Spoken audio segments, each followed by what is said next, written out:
जाड्या भारड्या चमडीचे चेहरे शून्य भाव घेऊन फिरताना रोज पाहतो मी आजूबाजूला आणि विचार करतो, हे भावनाशून्य चेहरे खरंच शून्य आहेत का?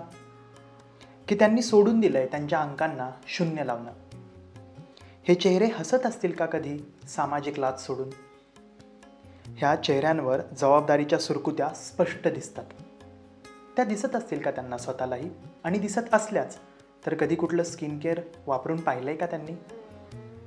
ह्या जाड्या भारड्या चांबड्यांचे आवाजही भदडे, जे कित्येकदा मुकेच स्वतःसाठी बोलायला. त्यांच्या रट हातात कधी कोणी ठेवला असेल का नाजूक गुलाब, किमान चाफा तरी? कित्येकदा हे भासतात जिवंत मुडदे एकामागून एक चालल्यासारखे. पण मग सुंदरतेच्या व्याख्यात हे कुठे येतात? की शब्दांनीही फेकलं यांना शब्दकोशातून बाहेर? यांची प्रधान संस्कृती असूनही हे एवढे मागास कसे? की फसवले गेलेत अनादी काळापासून मालक तत्वाचा मुखवटा लावून.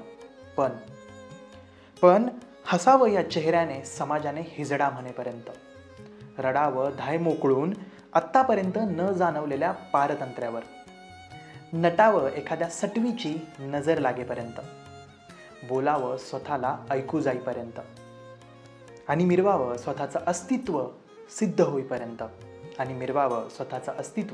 सिद्ध होईपर्यंत, जागतिक पुरुष दिनाच्या सर्वांना खूप खूप शुभेच्छा.